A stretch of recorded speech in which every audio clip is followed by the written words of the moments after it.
Respond now, my superstar panel. I have got political commentator Dominic Samuels, I've got businessman and activist Adam Brooks, and I've got author and broadcaster Amy Nicole. Here we go. Dominic, we'll start with you. Do you think that this was a big lefty coup? I'm a bit in between on this one because at the same time, I feel like, you know, from what you've just said, it's sort of like this victimisation of Boris Johnson that's sort of aiding this campaign, I think, that he is obviously supporting to sort of get him back into office. The problem is, whilst I do completely agree that Sue Gray was probably politically motivated, the media... Probably? She's joined the Labour Party! I mean, the media was politically motivated with Partygate. They were looking at it for all of the wrong reasons, and of course it was because they hated Boris Johnson and probably wanted a Labour government instead. Right. It wouldn't have happened if Boris Johnson wasn't completely inept. I mean, we've seen that with the publishing of the lockdown files, and it wouldn't have happened if those events hadn't happened in Downing Street. So. But Adam, is this not, frankly, a question now, realistically, of whether or not this is some kind of coup, the credibility here? I mean, it does look a little bit like the Labour Party had a secret agent working all along. Look, the optics of this look really bad, really bad. And the understanding was that she was impartial. That can't be guaranteed. So I think we do need to look into the contacts, the messages that she's had with Keir Starmer and the Labour Party to determine how impartial she was. Whether or not that can happen, I know Jacob's called for an investigation. Yeah. But, I mean, let's go back to sort of Partygate. We know most of the parties and the gatherings were civil servants messing around in Downing Street. And that, come on, for what he got... Go on, Amy, go on. I can see you're itching to get involved. Go on, it's Amy. Are you joking with what he actually got done for? I wouldn't put Partygate at the door of the civil servants, no. Right. It was mostly them who seemed to be... It was mostly them. OK, fine. To imagine that Sue Gray can't be a leading civil servant with impartiality, which is crucial to the role, and have the backing of MPs across the two houses throughout her career, to suggest that she's not impartial, she wasn't impartial, she was impartial. Her independent the whole report, legal counsel was a Labour member. The report collated the times of the events, what happened at the events, and the legislation in place at the time. She dealt with pure facts. And they gave Rishi Sunak one. That was probably the most ridiculous thing. Early for a meeting. I mean, to be fair, that's fine. I'm never in danger of It's also interesting because it's like Sue Gray, you know, she didn't put the ABBA on. She didn't break the swing. Yeah, but we had Angela Rayner, Keir Starmer and about 20 others eating curry, drinking Peroni, standing up. And that wasn't investigated like this. You cannot say that. Obviously... But this was... Yeah, but, OK, this is where I sort of, like, get a bit detached with people on the right, because, like, he was the Prime Minister. That was his house. Exactly. There's pictures of him... He wasn't there most of the time. But there's pictures of him around whilst these gatherings were happening. No, I understand that. So it's like gaslighting of it. I get that, but here's a question. No, here's a question I want to put to you, which is, would the public, or should the public, have had a right to know that the person who was running that Partygate investigation was the mother of a Labour Party backing son, the apple probably doesn't fall too far from the tree, who was taking external advice from someone who literally urged people to join the Labour Party? Yeah, no, I think that is in public interest. Yeah, no, that was definitely in public interest, and I support an investigation, because if there was political bias here, I think people deserve to know. But at the same time, I will say that what happened, and Boris Johnson, because he is Prime Minister, you know, he has collective responsibility for what goes on in his house. I understand why he was deposed as a result. And you have to see that it is completely possible to act in a capacity of a civil servant with impartiality. I don't know if that doesn't mean that any job which requires impartiality, that doesn't mean that they don't have personal views, which obviously she had. She's a human. And that isn't... It didn't need to translate into the work she was doing. She's getting legal advice, supposedly, from someone who thought that the Tories were absolute, complete and utter, I can't say the word. I have to say, with what Jacob Rees-Mogg said earlier, that does seem like a bit of a pantomime statement, because... And he would know that this appointment has to go through an anti-corruption committee anyway, and Rishi Sunak gets the final ruling on this appointment. He must know that. So I think it's just throwing a bit of red meat out. throwing a bit of red meat. And a final word to you on this. I mean, if it does emerge that there has been widespread political bias here, and that was one of the key reasons, actually, why the Partygate thing blew up completely, I mean, is Boris Johnson still our rightful Prime Minister? He's the only person that's technically got a mandate from the people of this country. Well, yeah, I mean, that is true, but at the same time, the conditions in which he left, and I think the country's moved on a bit from Boris. We have moved on, but I think the Conservative... You don't have to like Boris to acknowledge that Boris is the only person that could get them to run close in a general election. They're going to be annihilated, absolutely annihilated. I don't know anyone that's voting Tory. Oof. And also, Boris Johnson was famously whining and dining Sue Gray in that moment where we thought the Sue Gray report was a Tory coup. Well, so we're just flip-flopping, aren't we? Actually, yes, but that was reported by, I would argue, the lamestream media as something like, is Boris Johnson actually whining and dining it? Is she actually, she a member of the Tory party? But it turns out all along that, you know, her son is not legal advisor, a card-carrying member of the Labour Party. Or maybe she's just a fantastic civil servant who acted with integrity, and that's why she's a perfect appointment for Let's hope so. This just proves how bad the mainstream media is. Why wasn't this all put out there? Why wasn't it all put out there? You know, people are winning awards left, right and centre for Partygate and all of this, and where was the journalism there? Anyway, still to come. It's kicked off already. You'd love to see it. We hear two women's powerful stories from the front lines of Matt Hancock's dystopian lockdown Britain. But up next in The Clash, social commentator Bushra Sheikh and former head of the National Counter-Terrorism Security Office, Chris Phillips, debate whether Suella Braverman is right that political correctness and wokery has actually helped to fuel Islamist extremism. Let us know what you think. Email us dan@gbnews.uk or tweet us using the handle @GBNews. There's also a poll up there, so you can vote on that now.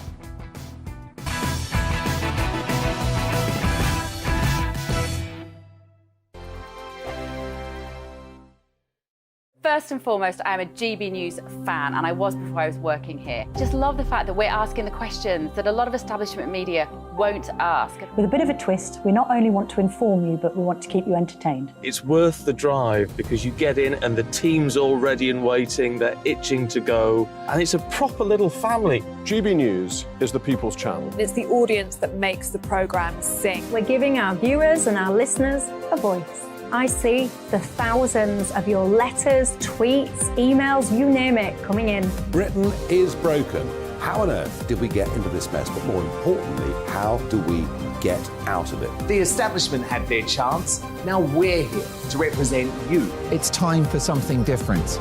It's time for GB News. I'm very patriotic. I believe in Britain.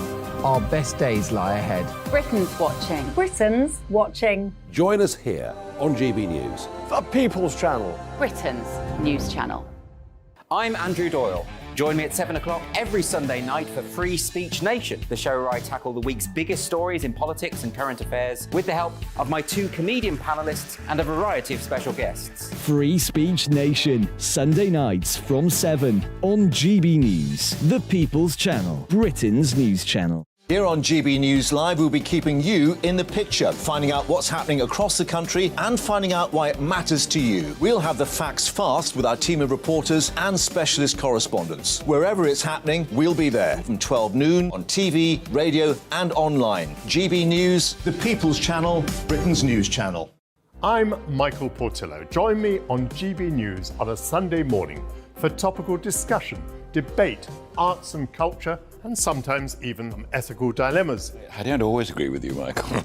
Michael Portillo, Sundays on GB News, the People's Channel, Britain's news channel. Hello, I'm Michelle Dewberry, and you can join me every weekday 6 till 7 on Jubes and Kerr. You're an inspiration to us all. Clip that bit up. Well, you are. That's my ringtone. My political ambitions those days are gone, I can tell you. She's only teasing. Go on. He's probably going to want to lay down now. I'll give him 2 minutes to have one. Let's respectfully disagree. That's what we like on Jubes and Kerr. Come and join us. GB News, the People's Channel. Michelle Dewberry, weekday evenings at 6 o'clock. I'm Simon Evans. Join me on GB News for Headliners at 11 p.m. What's the scoop? I'll be joined by two of the country's top comedians. That's right. As we take a look at tomorrow's newspapers tonight. We're going to get into trouble. If it's a big story, we'll be covering it. Spill some tea on him. There we go. But we'll also have some fun. I wouldn't stick up a bank. My father didn't love me. So anyway. Headliners every night from 11 on GB News, the People's Channel, Britain's news channel. Join me, Nana Akue, Saturday and Sunday afternoons on GB News. Expect fiery debate and passionate discussion as me and my panel tackle some of the biggest topics hitting the headlines. It's a place for everyone's opinion. No one gets cancelled, but no one gets an easy ride. Oh, she's on it today. Be ready for conversations that are fierce, frank, and of course, fun. Every Saturday and Sunday afternoon from 4 p.m. on GB News, the People's Channel.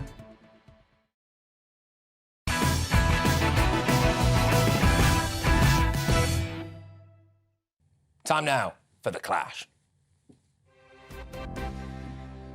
OK, so MI5 missed a significant opportunity to stop the Manchester Arena bombings, which left 23 people dead. That includes the attacker, so we'll call it 22, shall we?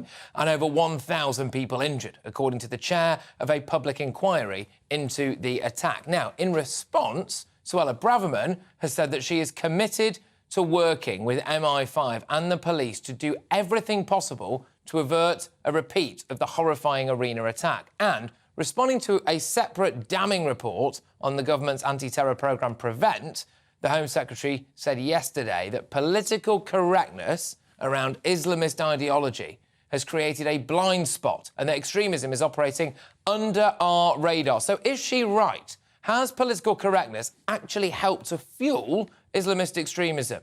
Let us know your thoughts by emailing dan@gbnews.uk. Tweet me as well @GBNews. And while you're there, go and vote in our poll. I'll bring you those results very, very shortly. You've just got time. But to debate this now, without further dither and delay, I am joined by social commentator Bushra Sheikh and former head of the National Counter-Terrorism Security Office, Chris Phillips. Right, Chris, I will start with you. Are people too afraid of the political correct mob to actually stop terror attacks?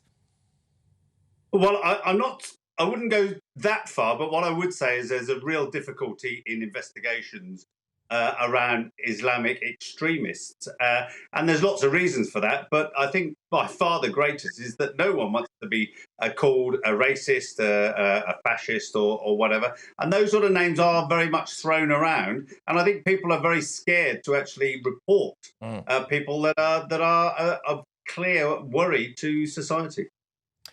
Bushra, people were supposedly, anyway, too afraid to really question what Salman Abedi, the Manchester Arena bomber, was doing in there for fear, potentially, of seeming racist. Now, I would put it to you that potentially political correctness cost 22 lives there, some of which were children. Okay, I'm just gonna say it as it is. Firstly, Suella Braverman, as I know her as Cruella, is the most vile, hate insightful individual that should be kept. If she knows what's good for her. Worse than the bloke who detonated a bomb in an arena full of kids, Bushra. Worse than that. Well, no, look, one thing I'm going to say is when it comes to terrorism, and, this terminology that we've created called Islamist, whatever that means, our community, when we talk about the Muslim community, we are in support of finding out what's going on, how this happens, and supporting that movement to say, how do we tackle this? This report, Bushra, said that the Didsbury Mosque did not cooperate with them as fully as they could have. So is that true, what you've just said, Bushra? Okay, so they are now using one mosque to say that they didn't give their 100% attention. I would question that because what you're saying is they did support them. They did help them, but maybe not at the expectation or the level that they actually wanted. I mean, I've not come across this report, but I certainly know that the Muslim community are always in support of that. So for me, this is about inciting division, yet again, between the general community and the Muslim community. For me, the Prevent only does the opposite of that. It endorses Islamophobia, actually, rather than contributing in a more productive way. I mean, that is fascinating, given that some taxpayers' money that went to Prevent found its way into the hands of a group that was actually very sympathetic towards the Taliban. But, Chris, I'll bring you back in now. Now, do you think that people are right, actually, to be afraid to report people who they fear might be radical Islamists? Because we do often see a whopping great big reaction from some elements, not all, but some elements of the Muslim community. I can rattle off a few examples now, Batley Grammar School being one of them, this school where this poor autistic lad accidentally scuffed a copy of the Quran and received death threats being the other. People might be right to be afraid.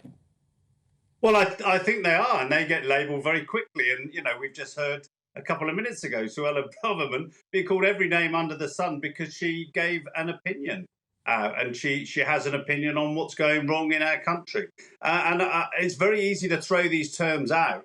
Listen, everyone knows that it's a very small number of people that want to commit any kind of terrorist attack, but they do come from a community, and that community has to do more, and so do the people around that community, to make sure the people that are at the extreme are reported. And it's exactly the same situation for the far right wing. It's exactly the same situation, that people need to be willing to bring those people forward and tell the police about what's going on, and then the police be able to do the investigation without being called a racist as soon as they do it.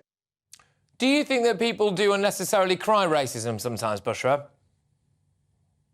No, I don't. I think if they generally have an experience of that, they should call it out. And this idea of political correctness to be woke is the most ridiculous thing I've heard come out of anybody's mouth today. She's just a mouthpiece, a clout chaser for the far right, inciting divide for absolutely no reason. And you know what? To say that the Muslim community or a community needs to do more, we do so much already. And to say that we don't just does the very thing that we don't want to do. Why are we ostracizing one community over another when they have helped tremendously for so many years with this? I mean, to me, it's just ridiculous. I'm actually very angry. Do you not think that maybe, Bushra, it's got something to do with the fact that quite a lot of people have died at the hands of Islamist terrorism in the UK? Can I also ask you, Bushra, actually, this is an important one, just something that you said there about Suella Braverman adding clout to, I think you said, far-right ideology. Suella Braverman, of course, is an ethnic minority. Do you think she's some kind of traitor, maybe, to other members of ethnic minority communities? She is that token brown face that gets presented as a puppet to not speak on behalf of our community. She speaks on behalf for the right wing. She's not there for anybody. She's there for herself. Nobody likes her. Maybe a few people do. She certainly isn't somebody that I would be in support of. For her to stand against policies that discriminate against her is the most ludicrous thing to be out there. That's strong stuff. I imagine Suella would obviously dispute that. But, Chris, I'll bring you in. I could see you shaking your head there a little bit. I mean, that allegation there, that Suella Braverman is just a shill for the far right and actually potentially is a traitor to her own race.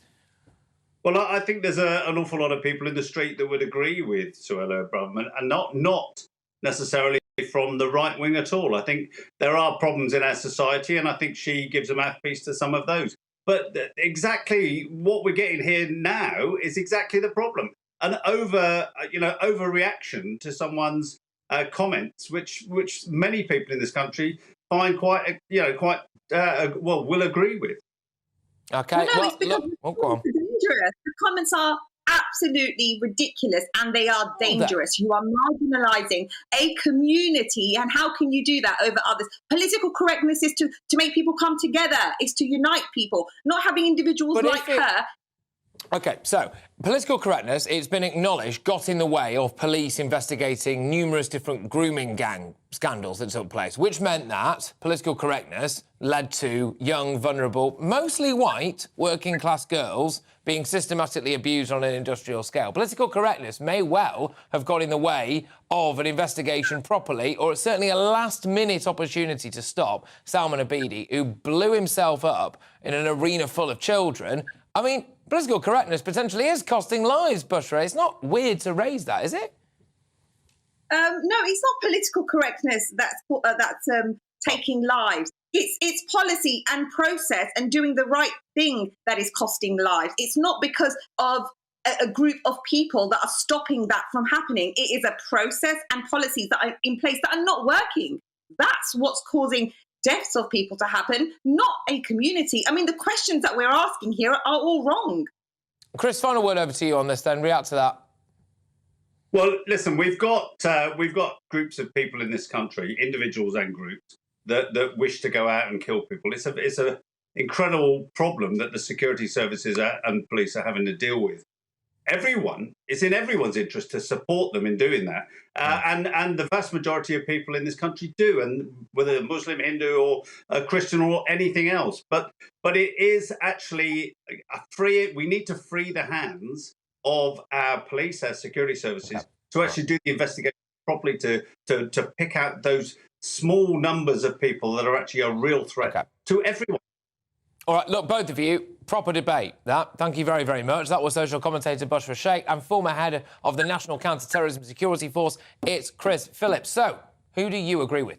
Has political correctness fuelled Islamist extremism? So we're not just saying, by the way, let people get away with it. No, really actively encouraged it. Earl says on Twitter, sadly, yes, political correctness has fuelled extremism. Fear of causing offence has been given greater priority than the lives of the British people. Nick also on Twitter says yes and no. Oh, here we go. Political correctness is part of it, but so is British foreign policy. And Marcho says, considering we know that grooming gangs weren't tackled over fear of racism accusations, I would guess that all other areas have also been impacted. And drum roll, please, because your verdict is now in. We did a whopping great big Twitter poll on this, and 92% of you agree that political correctness has fuelled Islamist extremism.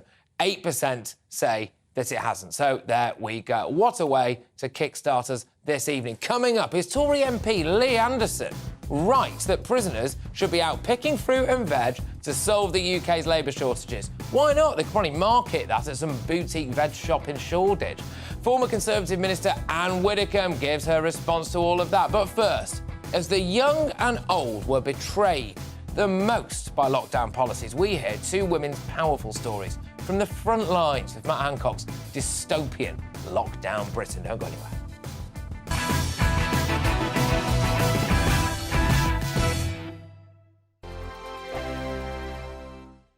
It's all about family, being in people's living rooms, all the interaction and getting to know who our viewers and listeners are. When I was young, my dad used to say, no, stop arguing. I wanted an outlet that would enable me to give my opinion. People are going through a really hard time right now, and I know that you don't feel like you're being listened to by the establishment. I came to GB News because it's the People's Channel, and I want the audience to have their say on the events of the day. We're dynamic. We do something different. Democracy shows that the wisdom of the nation is in its people. I get to travel to find out what the story is from a personal perspective. The British people aren't fools. We know when we're not being told the full story. We've got to work out how Britain moves forward from this. It's the best country in the world. The establishment had their chance. Now we're here to represent your views. Britain's watching. Britain's watching. Britain's watching. We're proud to be GB News. The People's Channel. Britain's news channel. GB News has its own late-night paper preview show, Headliners, where comedians take you through the next day's top news stories. You don't have to bother reading the newspaper, we've got it covered for you. Headliners, every night at 11 p.m. and repeated every morning at 5 a.m. We won't send you to sleep like some of the other paper review shows out there. GB News, the People's Channel, Britain's news channel.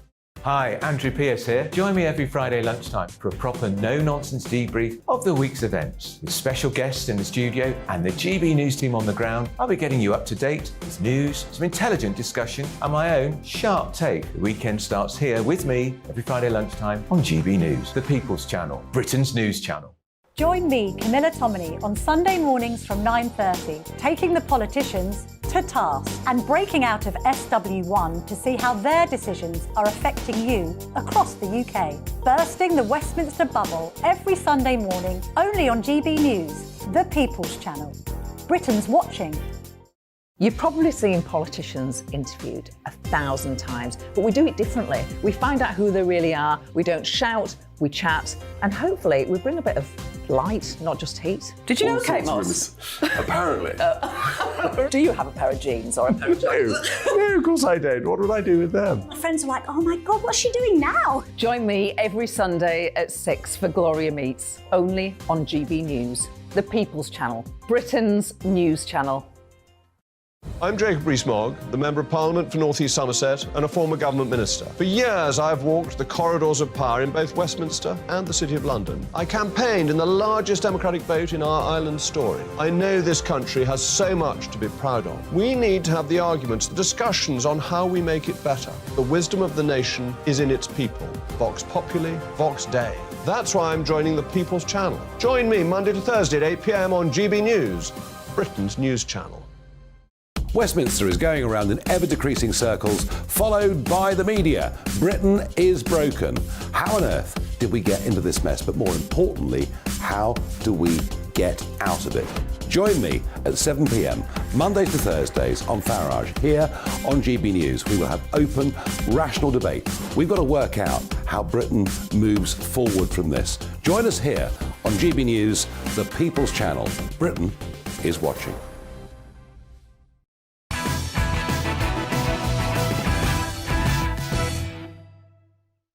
Welcome back. Now, the lockdown files released by The Telegraph this week have highlighted the government's betrayal of the nation at the height of the pandemic. But it looks like two of society's most vulnerable groups, our children and our elderly, were truly hung out to dry, with those who were boycotted and bullied for their brave stances during the pandemic now finally able to say, "Ha, I told you so." We hear two women's powerful stories from the front lines of Matt Hancock's dystopian lockdown Britain. And I am joined now, very glad to be joined by actress turned activist Leandra Ashton and Dr. Renee Honderkamp. Thank you very, very much. Now, Renee, we'll bring you in a moment, OK? But just before we get cracking, OK, I want you to see with me this video from Leandra, who back in November 2020 filmed heartbreaking scenes as her then 73-year-old mother was unbelievably arrested for trying to rescue her 97-year-old grandmother from a care home where she was essentially imprisoned under Hancock's lockdown rules. Watch this.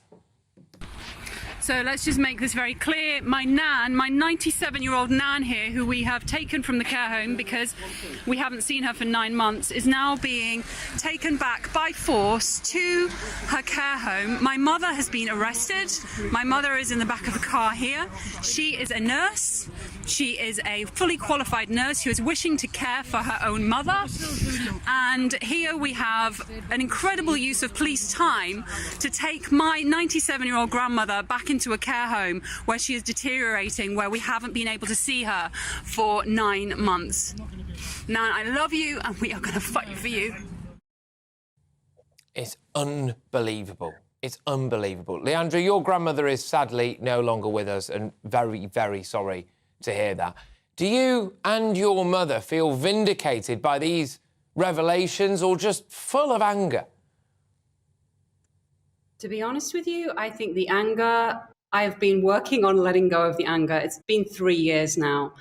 And I think we have to move beyond the anger. I have been so furious, and the revelation of these messages only confirm what so many of us knew 3 years ago.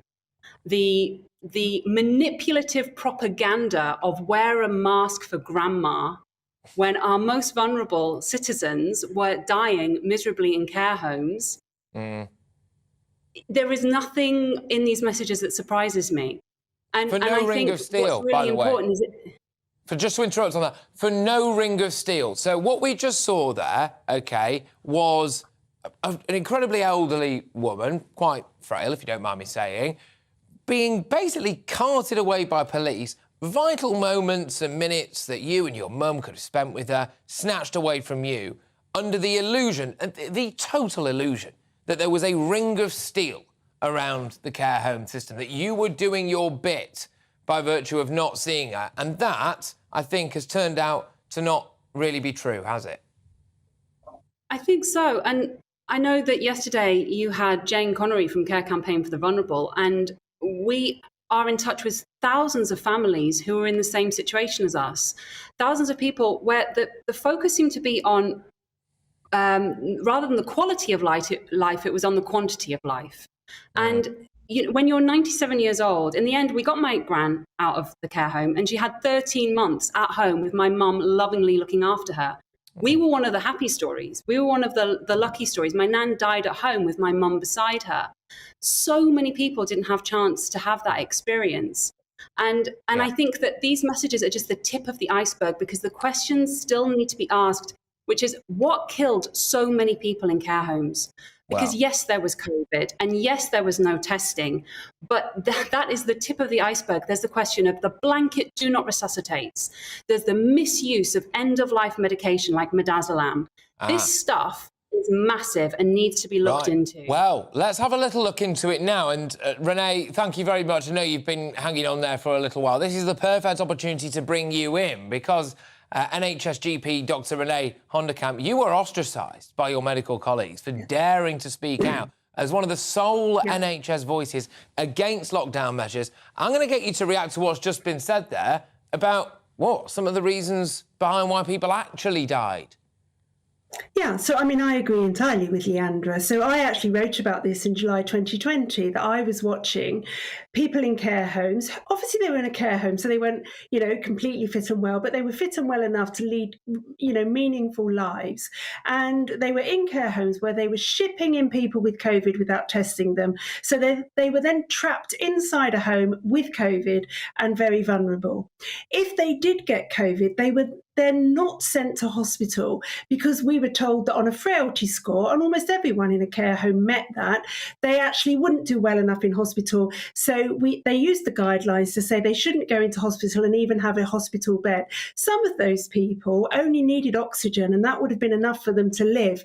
COVID just didn't kill people who needed to go on a ventilator. And when I actually said to somebody, to a GP in a group, well, why are you starting end-of-life medication on that 77-year-old who was well enough before? They actually laughed at me. They said, you really think he'd be okay on a ventilator? And I said, but he may not need a ventilator. He might just need oxygen. And they just mocked me like I was a child. I didn't understand. I didn't have good enough training as they did. They made me feel like I was a lunatic as I said this, and it didn't seem to matter to anyone that these old people were trapped inside what turned out to be death camps, really, because there was no way out for them, and the COVID was just coming in the front door. And it's astonishing when we add on top of that, Leandra, that people were banging the doors down, not just of this, but also schools. They were saying children now are going to have massive mental health problems as a result of this, physical health problems as well, which we are seeing, by the way, because children in early years development didn't mix, so they didn't get, natural immunity to a lot of stuff. People are going to struggle left, right and centre with this stuff, and yet it would appear now, Leandra, that the reason really why schools weren't opened was based on quite flawed data, which the government knew about, and also Matt Hancock in some kind of, how do I put it, ego war with Gavin Williamson. So what was it all for, Leandra? Well, I think that's a really good question, because I know within my own family there was I felt very strongly that the school should not be shut down, that we needed to protect the children as we needed to protect the elderly and vulnerable. But there was this whole question of, well, the young people are going to be passing it on to the older people. And how about, mixed houses where there are intergenerational families? But to me, that just never stacked up when you actually look at the data that now we can see being shared in those WhatsApp messages. The level of risk, as Renee just said, the level of risk for someone, even in their 80s, there was still a really good chance that they were going to survive if they were given good care and, simple treatments. So the whole scare tactics to divide society and to divide families, I think this is what we need to really work at overcoming now, is bringing everyone back together. Yes, no, I couldn't agree more. But Renee, now, given that, time and time again, you were ostracised. Time and time again, you were saying things. And this is someone who even has medical training. When people were piping up a lot of the time saying, oh, I think it should happen, they go, oh, where's your medical degree? Well, you have one. You've got one. And they still didn't listen to you. So then they would say, Patrick, oh, you're not a virologist, you're just a GP. Well, you know what? That virologist and me, we all had the same training underneath, and we can read data and we can actually use our logic. But, logic went out of the window. The best minds in the world stopped thinking. And I had to sit day in, day out, watching young children with speech impediments, not socialised, happy, gregarious teenagers turned into gibbering wrecks because they were locked in their homes. And this damage is going to be there for decades to come. So whilst these WhatsApps, Patrick, have been, validating for me and many people, that's not good enough, because what we need to do now is not say, look, I was right. We need to say, well, where do we go from here? What do we want from this? Yeah. And I think when it comes to children and the elderly, what we need is a seat at the cabinet tables for a children minister, an elderly minister who can fight their corner. And Robert Halfon MP brought forward a private member's bill to actually make schools a protected place, an essential place of work, so they couldn't be closed. We need laws like that. And we need laws for care homes where the elderly can't be treated like animals and locked away without asking them. You know, one of the main things that protects elderly people, and this goes for both in the NHS in actual hospital wards and in care homes, is when they've got relatives who are with them a lot of the time, who can really keep an eye on it. And what this did was mean that these poor old people were locked away on their own somewhere. And, well, it's no shock that, as they say, the rest is history. Look, both of you, thank you very, very much. I really appreciate that, coming on and sharing a couple of very moving testimonies there. That was an actress turned activist, Leandra Ashton.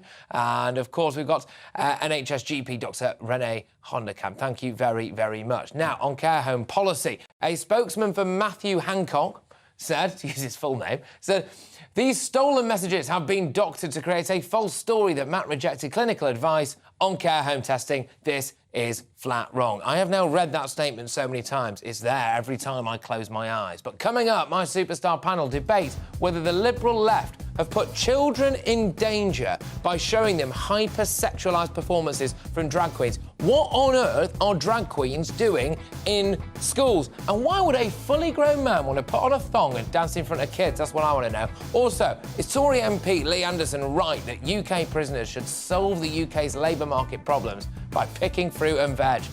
Anne Widdecombe speaks out on that right after this very, very short break.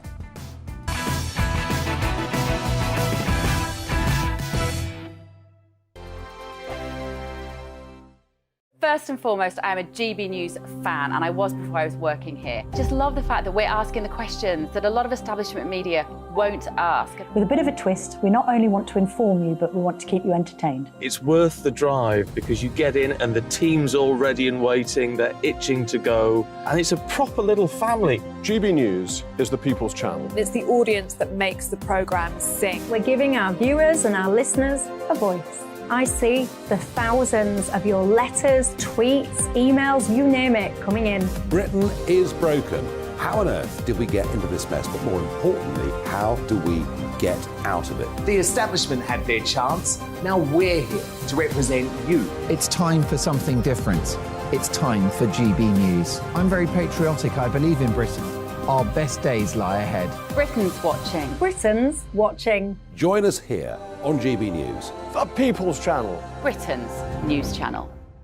Hi, Andrew Pierce here. Join me every Friday lunchtime for a proper no-nonsense debrief of the week's events. With special guests in the studio and the GB News team on the ground, I'll be getting you up to date with news, some intelligent discussion and my own sharp take. The weekend starts here with me every Friday lunchtime on GB News, the People's Channel, Britain's news channel.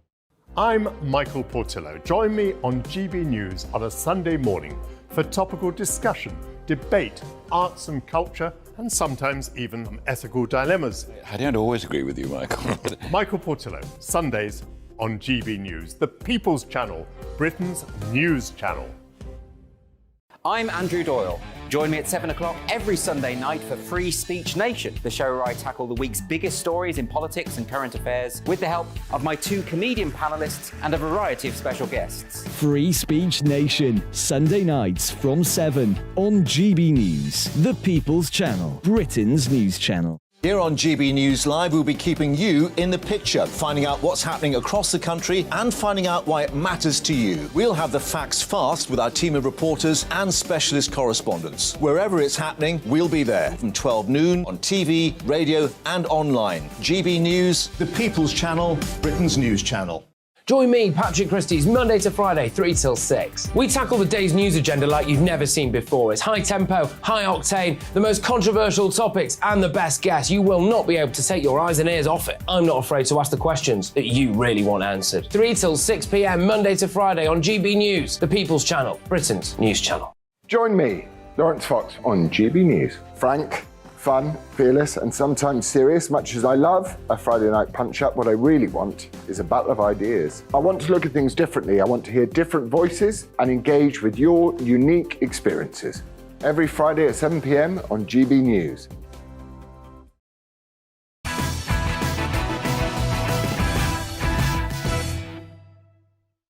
It's time now for Big Witty Style with former Tory Minister Anne Widdecombe. And in one of the more creative policy ideas, he's full of them. Deputy Conservative Chairman Lee Anderson wants to solve Britain's worker shortage by using banged-up convicts. The Deputy Chairman of the Conservative Party suggested Britain's 90,000 prisoners could be let out, well, for a bit, presumably in chains, so they can pick fruit and veg. Well, former Prisons Minister Anne Widdecombe has seen just about every slammer under the sun, including this particularly relaxed jail in Norway. So you've got a prisoner coming up to you threatening, what do you do? Oh, you so-and-sos. No, you're being very gentle. Push on me. We are, because we can move against you. Yeah, don't worry, you won't get me on the floor. No. Good. Let's say that's the wall. Yeah. Say that's the wall. Yeah. And I do this, then what happens? If you don't stop, then you get hit with a... Then I get hit with one of those, Yeah. No, that was fun. I absolutely love you, Anne. Anne, thank you very much for joining me. Britain is facing a worker crisis. Should prisoners be allowed out to roam the countryside and pick strawberries? Well, I don't entirely dismiss the proposition, but you've got to be mighty careful. No, you can't let 90,000 prisoners out to do that. You have to be extremely careful. But we have a lot of prisoners in open prisons. We have a lot of prisoners waiting to go to open prisons. Now, they've already been assessed as trustworthy, what we used to call trustees in the old days. And there's no reason at all why they shouldn't be used. What you can't do is just take convicts out willy-nilly. You can't do that. You know that. Would it actually serve a practical purpose in terms of, look, OK, forget having more strawberries in the shelves. Would it actually help to rehabilitate people, do you think? Well, any work helps to rehabilitate people, in as much as you get them into a routine of an orderly working day. And, of course, you pay. You wouldn't be slave labour, you'd have to pay. You pay, and then those wages themselves can be used for things like savings for when you leave prisons, family upkeep, whatever, reparation, whatever it might be. So, yes, I think it is possible to do this, but it would not be on a vast and unsupervised scale. That you couldn't have. Anne, should the Tory party actually start listening to Lee Anderson when it comes to some of his ideas? Because at the moment, he just lobs them out there and everyone goes, oh, OK, Lee, that's a bit of red meat for our base. And they don't do anything about it. Well, they don't do anything about a lot of stuff. You know, I mean, you only have to look at what they're doing with Northern Ireland at the moment, having failed totally to cope with the situation. They're now just painting over the cracks and saying, oh, look, we've got something new. And so I think, yes, I mean, they should sometimes listen to ideas that you know, come from what you might call left field, because sometimes those ideas can prove practical. Now, I can remember as a child, when we were visiting relatives in the West Country, passing across Dartmoor and seeing prisoners actually out planting vegetables and things. You know, it's not something new, but it's something that we don't take advantage of. Well, exactly. Look, Anne, thank you very, very much. And I genuinely mean it when I say that I love you. I think you are a fantastic, fantastic individual. I really do. That was former Tory Cabinet Minister and MEP Anne Widdecombe. Thank you very, very much. Now, coming up, yes, we've only gone and got Neil Oliver, people. He discusses those lockdown files revelations that school children were forced to wear masks because ministers didn't want a political row with Nicola Sturgeon. Well, how's that turned out? Also, my superstar panel debate whether, this is a big one, whether the liberal left have put children in danger by allowing hyper-sexualised drag queen shows for young kids. Look, I've got to be honest with you, I'm starting to wonder whether or not it's child abuse.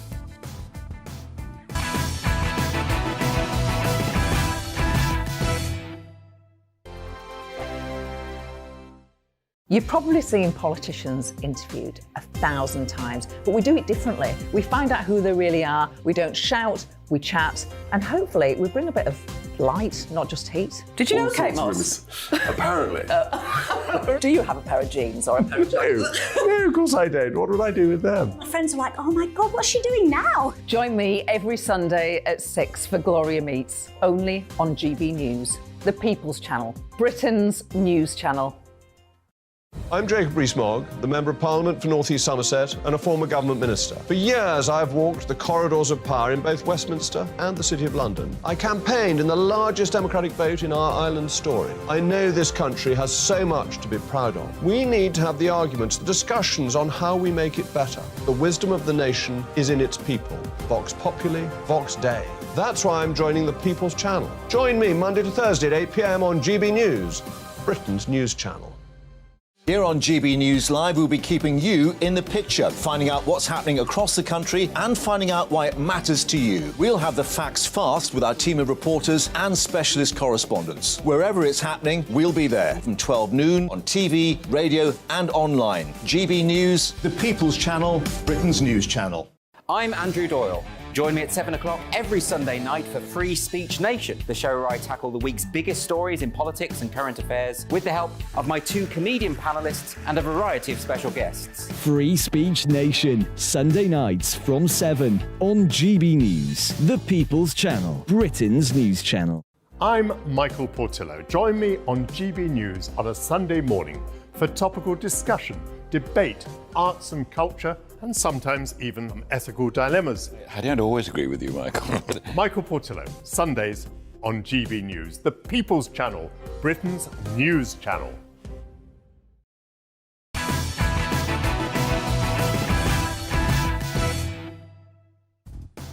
It's 10 p.m. I'm Patrick Christys, and tonight, harmless fun or concerning depravity? As a huge row breaks out over footage of male drag queens performing sexualised dances for babies and their mothers in London. Yep, you heard that right. With more shows planned for the coming weeks, are critics simply getting worked up about nothing? Or actually, are perverts parading in front of our kids? My superstar panel gets stuck into this cultural war row that's found its way over from America, of course it has. Amy Nicole, Dominic Samuels and Adam Brooks. Don't forget to wait. Don't forget to wait. OK. Plus, another wave of damning lockdown files reveal that Boris Johnson was bounced into forcing face masks on school kids simply to avoid a political row with Nicola Sturgeon. And despite being told by Chris Whitty that they weren't even necessary, he cracked on. Neil Oliver and Professor David Payton join me in the hour to try and explain why Bojo caved in and needlessly muzzled a generation.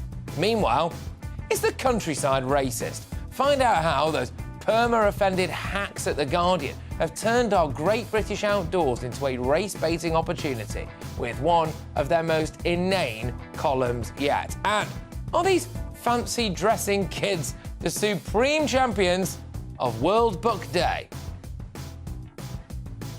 Oh, look at that. Right, me and the panel will take a closer look at those hilarious tributes to the Prince of Whinge in our media buzz left. I tell you what, that is fantastic, isn't it? There you go. That's how to get at them. Just take the absolute mickey. Meanwhile, don't miss Kelvin Mackenzie's unfiltered take on claims from the Home Secretary that PC-crazed wokeism is fueling Islamic extremism.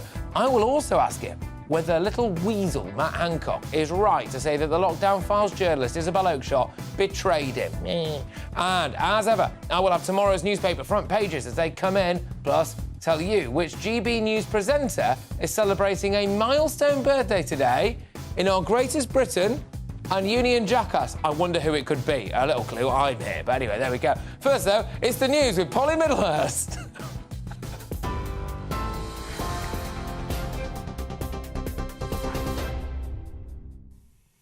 Patrick, thank you, and good evening to you. Our top story on GB News tonight. MI5's Director General says he is profoundly sorry the security agency didn't manage to prevent the Manchester Arena bombing. An inquiry into the attack has found the security service failed to act on critical intelligence relating to suicide bomber Salman Abedi. It also found he could have been arrested at Manchester Airport just 4 days before he went on to kill 22 people at the Ariana Grande concert in Manchester. A lawyer for the families said after the inquiry today the victims had been failed at every level. It is clear that Salman Abedi should have been referred to Prevent. It is clear that the education system needs to be more vigilant in picking up signs of radicalisation. It is clear that Didsbury Mosque turned a blind eye to extremism in its midst. Sir John's report today contains many lessons. We must heed every one of them and make the necessary changes urgently. And in news coming to us just a couple of hours ago, a couple has been charged with gross negligence manslaughter after a baby's remains were found in Woodland in Sussex yesterday. Constance Martin and Mark Gordon have also been charged with concealing the birth of a child and perverting the course of justice. The couple went missing in January and were arrested on Tuesday. They're now due to appear at Crawley Magistrates Court tomorrow. Now, further leaked WhatsApp messages by Matt Hancock suggest the former Health Secretary's team were asking if they could lock up Nigel Farage. The messages, revealed by The Telegraph, were allegedly sent in 2020 after Mr Farage shared a video of himself drinking in a pub.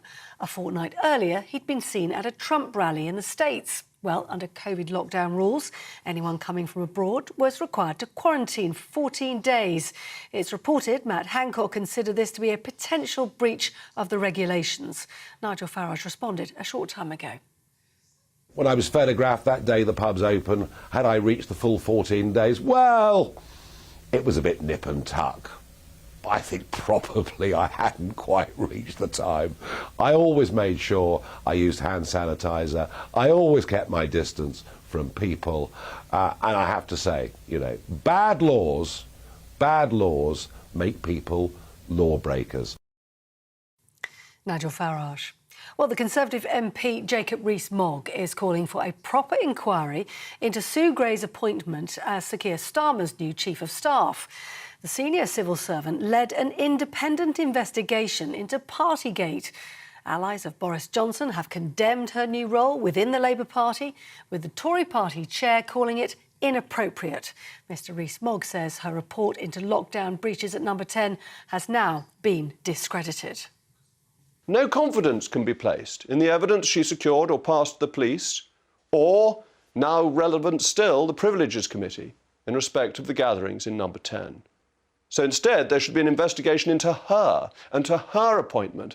We should have an inquiry into what she has done and her contacts with Labour whilst she's been a civil servant. Jacob Rees-Mogg. That's all from me. I'm back in an hour. Back to Patrick.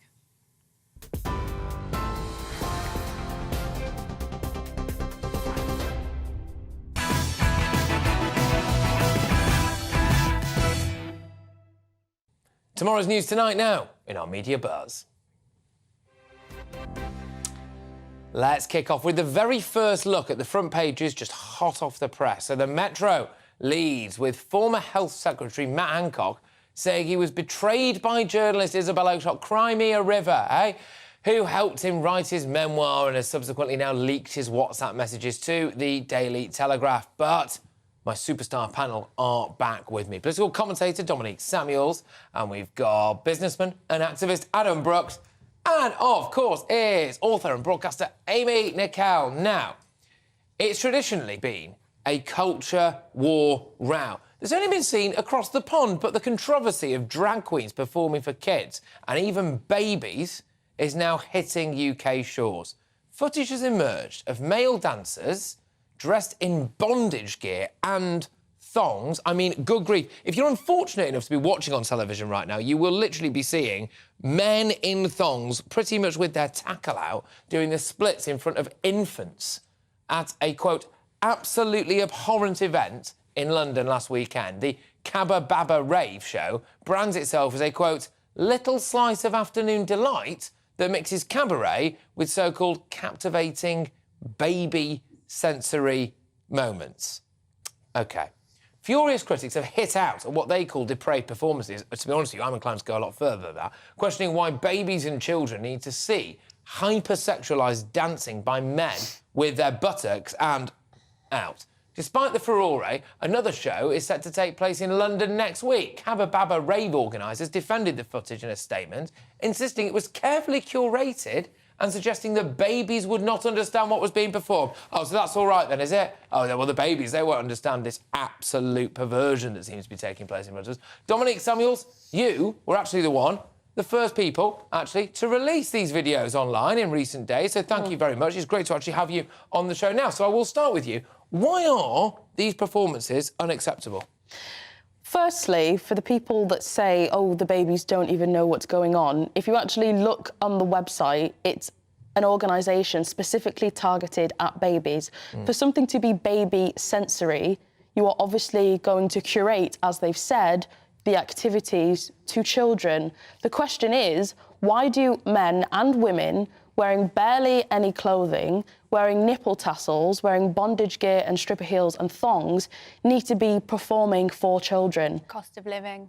Sorry. Why would you need to do that? These are hyper-sexualised environments, and this has got nothing to do with being anti-LGBT. Yeah. In fact, it's actually pretty homophobic to suggest that hyper-sexualised themes and caricatures of women through drag acts need to constantly be associated with being gay. That's incorrect. Amy, can I just say, if I had no money to my name whatsoever, there is a pretty straightforward reason why I wouldn't put a thong on and dance in front of children, and that's because I think that might make me look like a paedophile. That's absolutely ridiculous. No, it's not.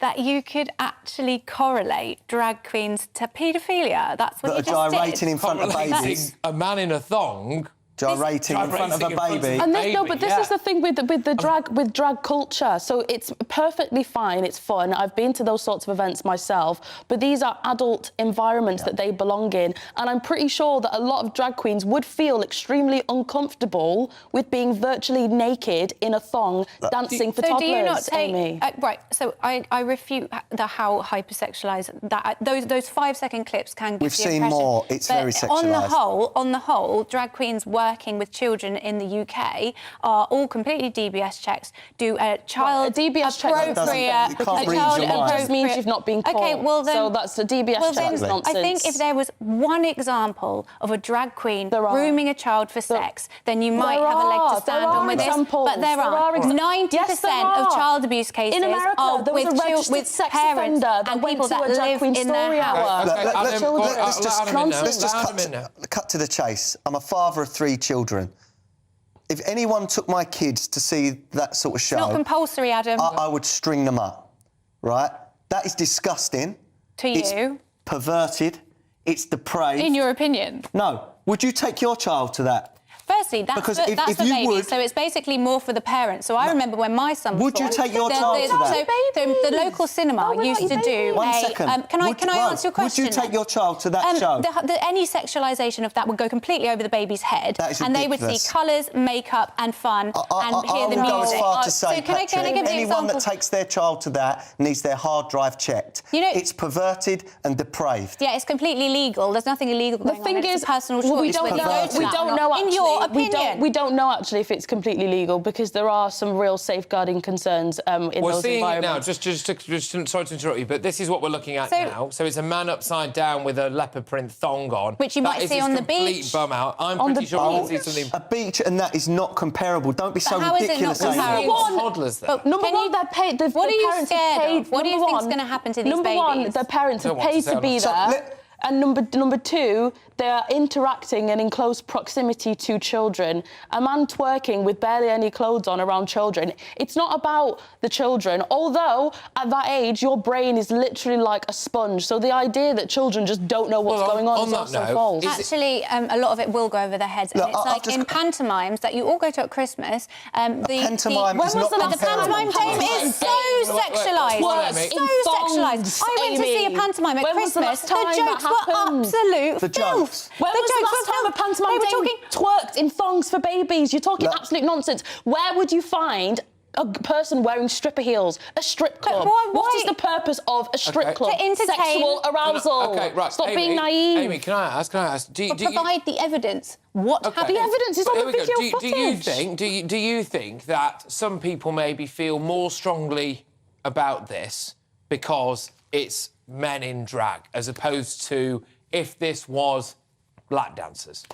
I think the comparison would be between men in drag and, say, a pop act like Little Mix. Oh, and actually, the Little Mix same do old not do things suspects like that. do That's a make a fact. fuss about that as well. But again, the sexualisation will go over any very, very small child's The head. liberal But left this is is just full of basically people in that bikinis. support this perverted and compare depraved it to bikinis. movement. Is it child abuse? Oh, my God. I believe that's child abuse. You want to look at what actual child I abuse think you is really then. no. I think you really do have to question it, because the very definition of grooming is desensitizing children to hypersexualized behaviour. That is what grooming is. This is not just one event. There's several events where you've got older kids with drag queens at events with signs saying it's not going to lick itself, performing. That was one example. We've got drag queens reading kids stories in school. Wrong. Yeah, so what's wrong with that? Why what do you mean what's wrong with it? Why should drag queens be reading my kids' stories in school? Why not? Why should they? Hang on. Why do you have such a problem with a man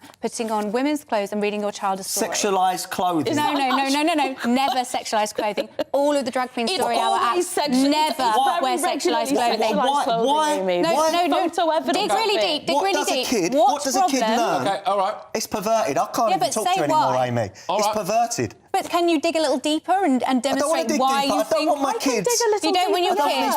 You don't want your kids... You don't want your kids to be read a story by a man wearing a dress. It's not just that, though, and we've seen evidence of it. That's why it says dog whistle. We're moving on. But can I just say that the reason why I wanted to let that run for a bit is because I suspect that that exact conversation is quite possibly happening in your house right now, having looked and listened to some of the content that we've shown you. And it is such a whopping great big debate topic. And mark my words, it's not going anywhere. It's absolutely not going away anytime soon. There's every chance that there will be a drag queen coming to a primary school near you. Or even worse, maybe a crash. Coming up with tonight's superstar panel, though, with a Guardian columnist claiming rural England is too white and middle class. This one's the one that won't kick off at all. Could the great British countryside actually be considered racist? But first, and it's been revealed that British school children were forced to mask up for political reasons. Could face masks be forced on us again in the future? Broadcaster Neil Oliver and Professor David Payton have their say. I think I'm going to have a lie down right after the break.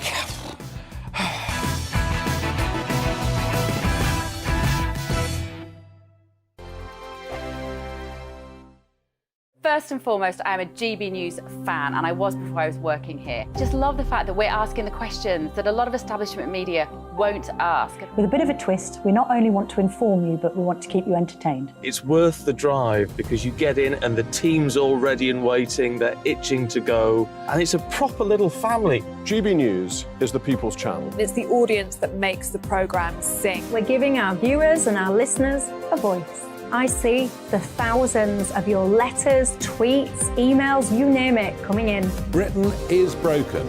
How on earth did we get into this mess? But more importantly, how do we get out of it? The establishment had their chance. Now we're here to represent you. It's time for something different.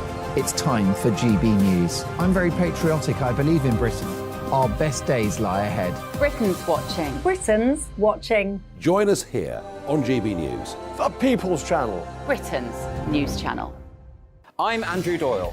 Join me at 7 o'clock every Sunday night for Free Speech Nation, the show where I tackle the week's biggest stories in politics and current affairs with the help of my two comedian panellists and a variety of special guests. Free Speech Nation, Sunday nights from 7 on GB News, the People's Channel, Britain's news channel. Here on GB News Live, we'll be keeping you in the picture, finding out what's happening across the country and finding out why it matters to you. We'll have the facts fast with our team of reporters and specialist correspondents. Wherever it's happening, we'll be there from 12 noon on TV, radio and online. GB News, the People's Channel, Britain's news channel. I'm Michael Portillo. Join me on GB News on a Sunday morning for topical discussion, debate, arts and culture, and sometimes even ethical dilemmas. I don't always agree with you, Michael. Michael Portillo, Sundays on GB News, the People's Channel, Britain's news channel. Hello, I'm Michelle Dewberry, and you can join me every weekday 6 till 7 on Jubes and Kerr. You're an inspiration to us all. Clip that bit up. Well, you are. That's my ringtone. My political ambitions those days are gone, I can tell you. She's only teasing. Go on. He's probably going to want to lay down now. I'll give him 2 minutes to have one. Let's respectfully disagree. That's what we like on Jubes and Kerr. Come and join us. GB News, the People's Channel. Michelle Dewberry, weekday evenings at 6 o'clock. I'm Simon Evans. Join me on GB News for Headliners at 11 p.m. What's the scoop? I'll be joined by 2 of the country's top comedians. That's right. As we take a look at tomorrow's newspapers tonight. We're going to get into trouble. If it's a big story, we'll be covering it. Spill some tea on him. There we go. But we'll also have some fun. I wouldn't stick up a bank. My father didn't love me. So anyway. Headliners every night from 11 on GB News, the People's Channel, Britain's news channel. Join me, Nana Akue, Saturday and Sunday afternoons on GB News. Expect fiery debate and passionate discussion as me and my panel tackle some of the biggest topics hitting the headlines. It's a place for everyone's opinion. No one gets cancelled, but no one gets an easy ride. Oh, she's on it today! Be ready for conversations that are fierce, frank, and of course, fun. Every Saturday and Sunday afternoon from 4 p.m. on GB News, the People's Channel.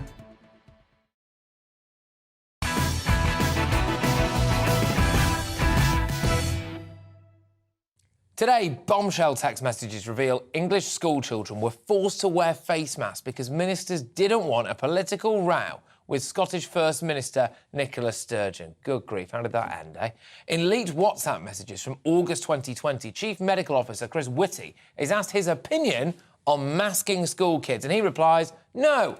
Very strong reasons for. No very strong reasons for. Let's make that clear. On the same day, in a separate WhatsApp group, Boris Johnson is told by Lee Kane, his Director of Communications, considering Scotland has just confirmed it, I find it hard to believe that we will hold the line. Why do we want to have the fight on not having masks in certain school settings? So there you have it, people. Not following the science, but definitely not wanting a row with the Carrot Top Braveheart north of the border. The government implemented the policy the next day, despite a raft of objections from parents, teachers, children themselves, anyone with common sense. The policy, one of the most controversial of all of the pandemic, was actually not ended until January 2022, some 16 months later. So kids, right, had 16 months of this. Shocking stuff. I am joined by GB News' very own Neil Oliver, an eminent lockdown sceptic, Professor David Payton. Look, thank you very, very much. Neil, I'll start with you.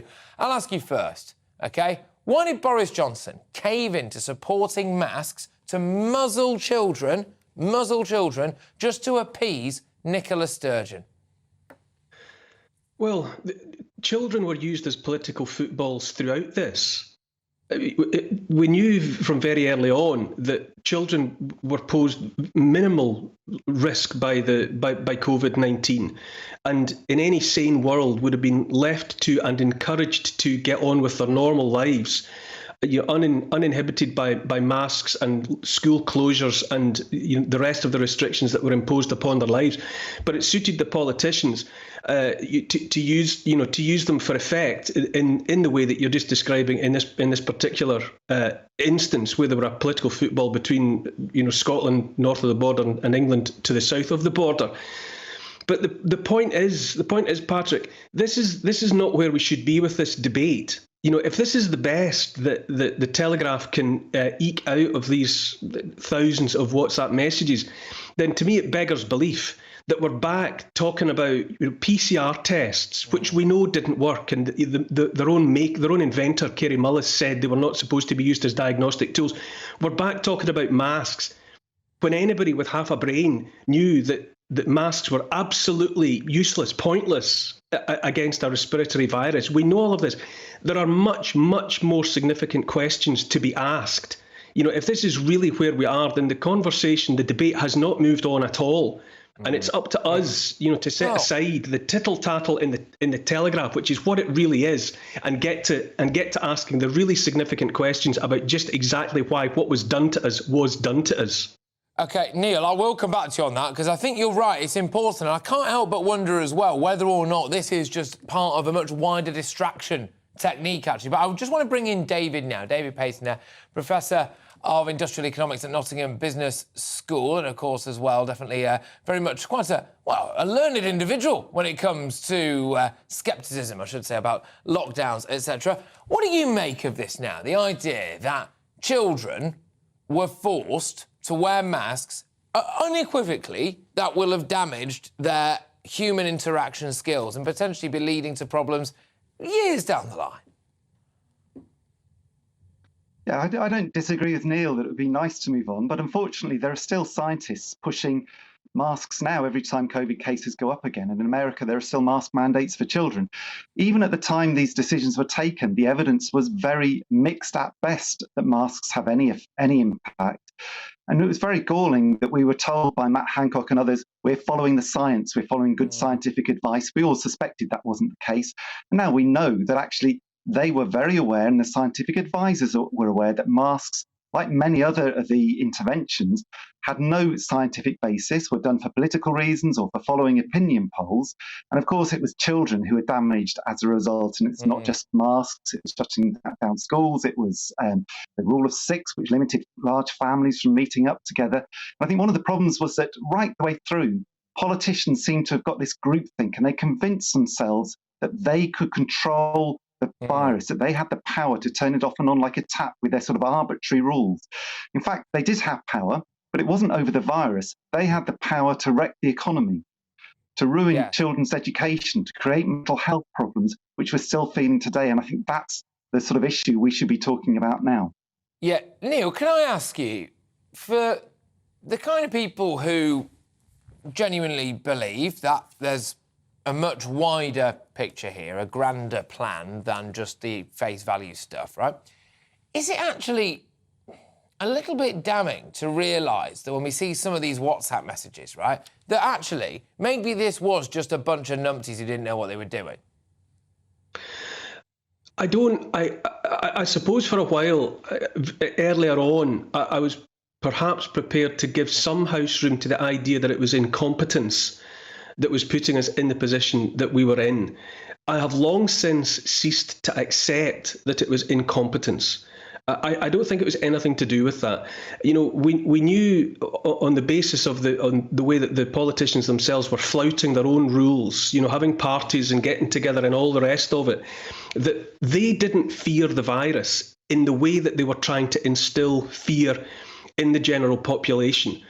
And that realization was frankly sinister, that they were quite happy to be maskless and in close proximity with one another in working environments, and they weren't frightened. And yet they continued to push it. It might have been credible to suggest that it was down to incompetence or whatever if they had only imposed the masks and the lockdowns and the rest of it once. But they didn't. They did it. They did it once. They did it twice. They did it multiple times. You know, they were repeat offenders when it came to that.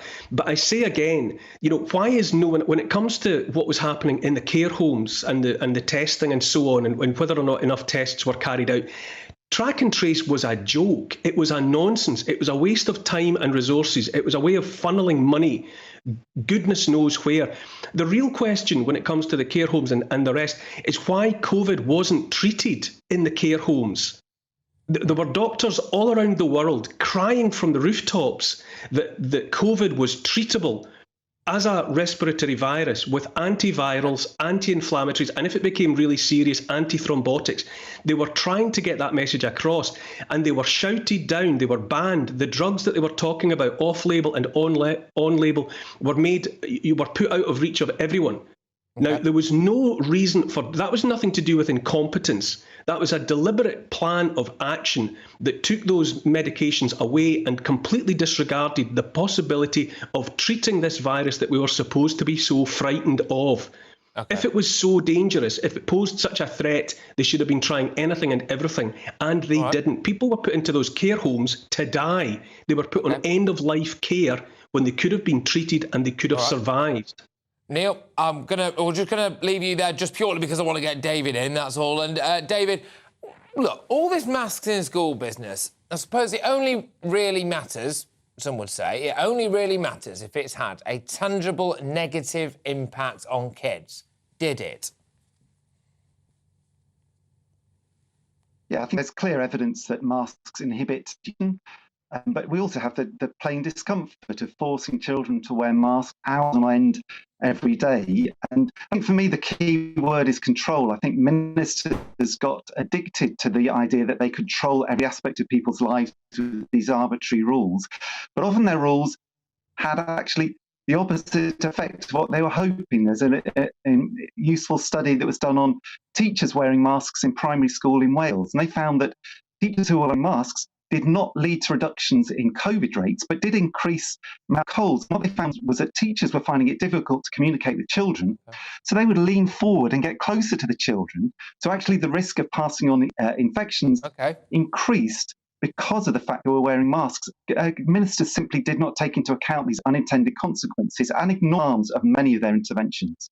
Look, both of you, thank you very much. GB News' Don Neil Oliver there and David Patton, Professor of Industrial Economics even, at Nottingham Business School. Thank you very much. Maybe I should go back to uni. Right, in a report published after mask research, the government's health security agency said the evidence suggests that all types of face coverings are, to some extent, effective in reducing transmission of COVID in both healthcare and public community settings. So there we go. Right, people, still to come. Uncancelled.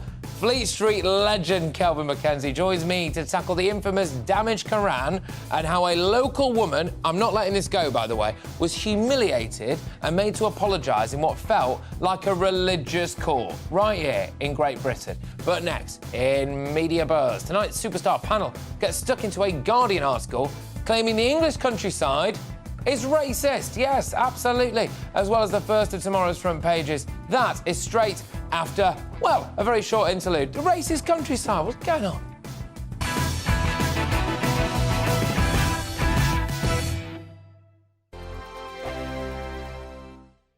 I joined GB News because I was sick and tired of not hearing my views being represented, not just mine, but so many people that I knew and spoke to. I just couldn't get my voice out there. I couldn't say anything. I couldn't do anything. Whatever the narrative was, I kind of had to follow it. GB News is there to provide a voice for those who have been ignored by the establishment media. We think different things, we've got a different style. GB News is here to be optimistic and positive about the future. It's real kind of dynamic and flowing, with the audience very much at the heart of it, like a big family.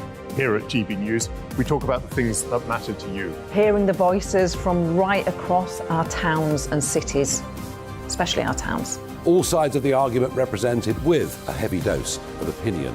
We're on a mission here to make a difference. And the GB News family really is here for you, and whatever time of day you can watch or listen. Britain's watching. Britain's watching. We're proud to be GB News. The People's Channel. Britain's news channel. Westminster is going around in ever-decreasing circles, followed by the media. Britain is broken. How on earth did we get into this mess? But more importantly, how do we get out of it? Join me at 7 p.m, Mondays to Thursdays on Farage, here on GB News. We will have open, rational debate. We've got to work out how Britain moves forward from this. Join us here on GB News, the People's Channel. Britain is watching. You've probably seen politicians interviewed 1,000 times, but we do it differently. We find out who they really are, we don't shout, we chat, and hopefully we bring a bit of light, not just heat. Did you know Kate Moss? Apparently.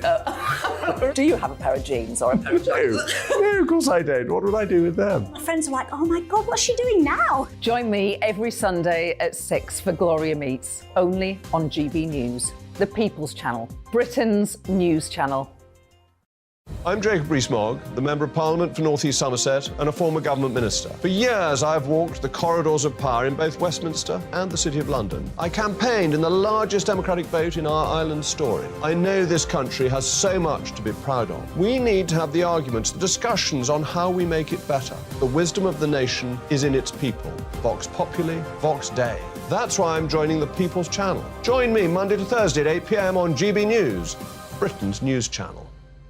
I'm Mark White. As GB News Home and Security Editor, I cover those key issues that are so important to you. Our authorities, our communities doing all they can to combat violent crime. With the public services under unbearable strain, why are we still failing to control our borders? Defence, the first priority of any government, has been continually hollowed out. Can we trust our politicians to protect the armed forces? Join me, Mark White, on GB News.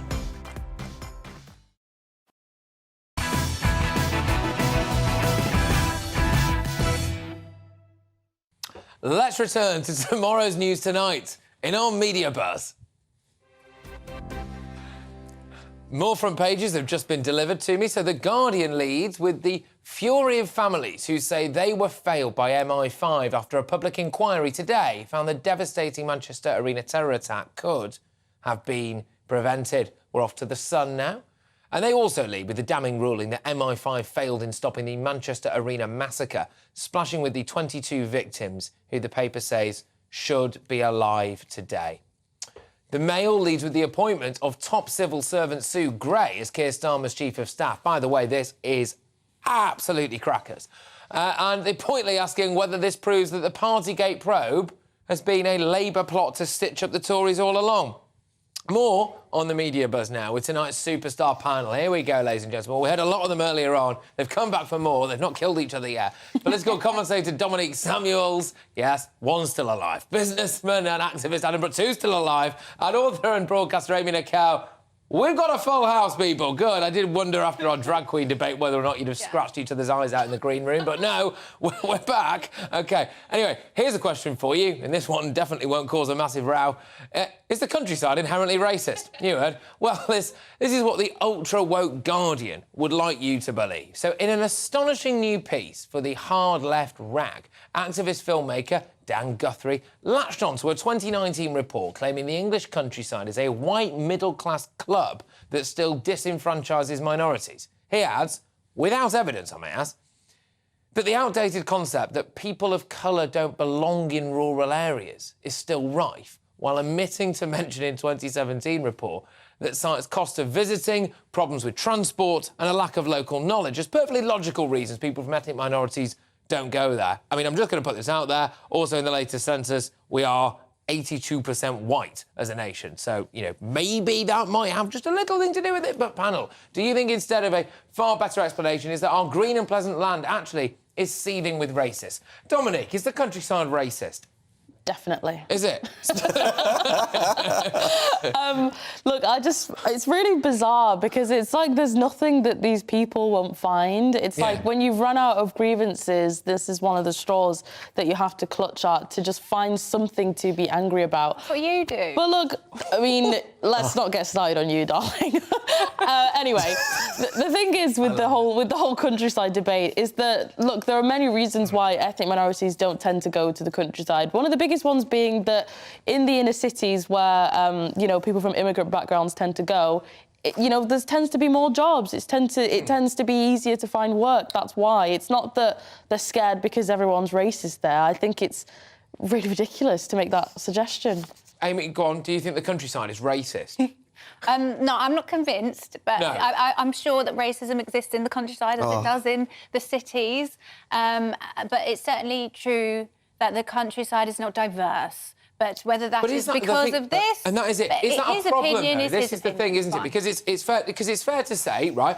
A lot of rural areas are mostly white. Well, yeah, we are 82% white at the last check. I mean, is it actually a problem, Adam, that there aren't more ethnic minority people in the countryside? Does it matter?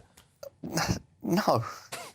They will live where they want to live. Yeah. You know, I find the Guardian a joke anyway, but this is a joke. This is really divisive nonsense. And I've got a pub in the middle of Epping Forest in the countryside. Now I get bikers, I get ramblers, I get walkers' families, and it's really diverse. So it's not always the case. In certain areas, you're going to get more people of colour, and in some areas you're not. As you say, if we're 82% white, but one thing, I'm a white middle-aged male, and publications like The Guardian make me feel guilty for being that sometimes, or try to make me feel guilty for being that, and I think it's ridiculous, you know. And also, because with pieces like that, you actually create the perception to younger black people, for example, that they won't be welcome in those areas. So, for example, I went to university in York, which is, you know, pretty rural area. It's pretty white as well. And yeah, I mean, there wasn't that many black people around, but I didn't let the perception that I wouldn't be welcome stop me from actually going there, because it's beautiful. It's a very, very beautiful place to live. And the people there are really friendly. They were a bit insane during COVID with the masks, but I'll let that go. Let's remember, a lot of the woke, white, liberal sort of crowds know more about racism than you do, Dominic. Yeah, Amy. All right? So, but why is Scotland and Wales not racist? They're rural areas. They are rural areas, Is it just They're probably even worse. That's the weirdest thing. It is possible that, you know, Dominique could experience something and this guy could experience something completely different. There isn't a homogenous group of black people that all experience things in the same way. It's normally white liberals that are pushing this crap. But one thing I would say is, if we just played this out as a bit of a basic example, OK, so we got an individual here who clearly lives in a majority white area, and let's just say, you know, there's your classic kind of country pub, right? Really remote, and you walk in and there's your 10 regulars by the bar, and they're all white and they're all in their 60s and they've all got the real ale, and you walk in and you are an ethnic minority and you're the only person in there. Does that naturally make you feel uncomfortable? I mean, with respect, if I walked into a bar in Nigeria, I would probably expect to be the only white person in there. I don't know if I'd feel that uncomfortable. You'd get a few stares, Yeah, probably. But it's funny, we never get these sort of discussions about those countries or China or anything like that. Can you imagine me in rural Nigeria? It's always England. Patrick, it's always England that is targeted to say that we're a racist country. These countries like China or Nigeria are never attacked for being a majority.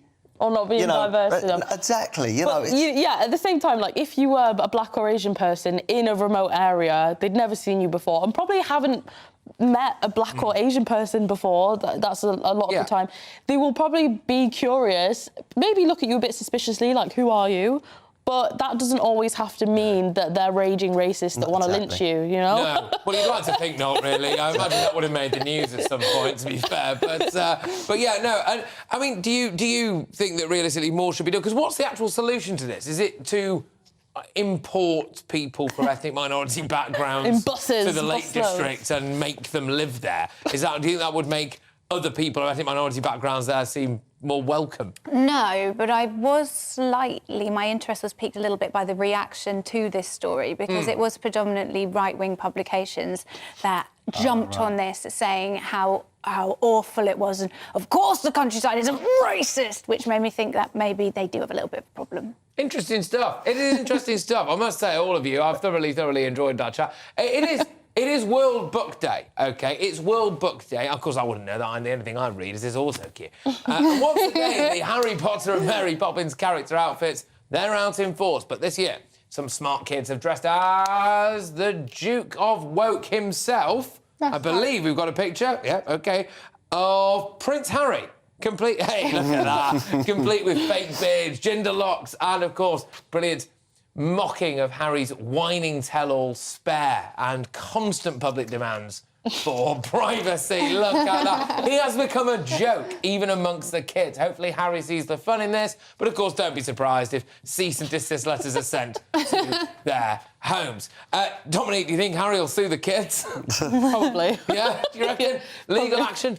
Yeah, I'd be talking to his therapist about that, all films. It's lucky it wasn't Meghan, because it would have been racist. Well, yeah, I suppose it depends who did it, to be fair. Yes, absolutely. I mean, Amy, what do you reckon about this? I mean, do you think Prince Harry will take this in his stride? I think he'll be flattered, because all those children had a full head of hair. So That's it was true, a great actually. depiction. That is true, actually. I could imagine someone just going on behind him, just shouting at him, and that could have been the Meghan Markle, I suppose. Anyway, right, coming up, ladies and gentlemen, a very special birthday boy could be in for a treat, as I crown tonight's greatest Briton and Union jackass. Next, though, in Uncancelled, Fleet Street legend Kelvin McKenzie joins me to question the police's involvement with schoolboys who scuffed a Koran. We're not letting that one go here on GB News. He's here straight after this very, very short interlude.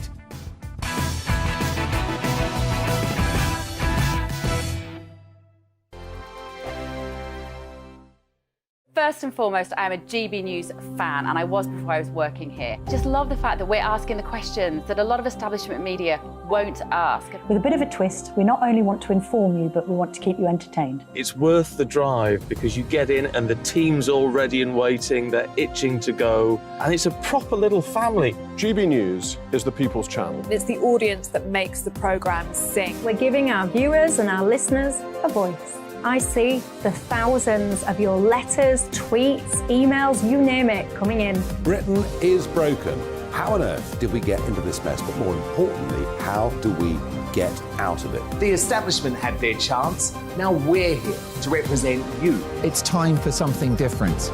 It's time for GB News. I'm very patriotic. I believe in Britain. Our best days lie ahead. Britain's watching. Britain's watching. Join us here on GB News. The People's Channel. Britain's news channel. Monday to Thursday, 9 p.m. till 11 p.m. Join me, Dan Wootton. I'll bring you the sharpest takes and hottest debates. Do you not believe in prisons? I don't believe in prisons. I'm completely stunned. I guarantee you there'll be no spin, no bias, no censorship. I actually was personally quite offended by it. And no reason to go to bed. So I guess they've always been quite woke. That's Dan Wootton tonight on TV, radio and online. Monday to Thursday from 9 p.m. till 11 p.m. on GB News. The People's Channel. Britain's news channel. I'm Simon Evans. Join me on GB News for Headliners at 11 p.m. What's the scoop? I'll be joined by two of the country's top comedians. That's right. As we take a look at tomorrow's newspapers tonight. We're going to get into trouble. If it's a big story, we'll be covering it. Spill some tea on him. There we go. But we'll also have some fun. I wouldn't stick up a bank. My father didn't love me. So anyway. Headliners every night from 11 on GB News, the People's Channel, Britain's news channel.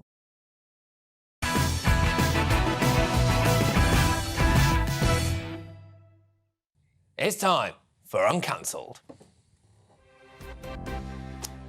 Well, this is where Britain's top commentators speak out on the most controversial issues without the fear of cancel culture sweeping the rest of the media. Now, a shocking story this week from a school in Wakefield with the mother of an autistic 14-year-old saying that he received death threats after he accidentally scuffed a copy of the Quran. Now, false reports that the book had been burnt or destroyed. Can I just add, so what anyway, but there we go, spread quickly through the religious community, forcing the schoolboy's mother to beg for forgiveness at the local mosque. I know that what my son has done is disrespectful.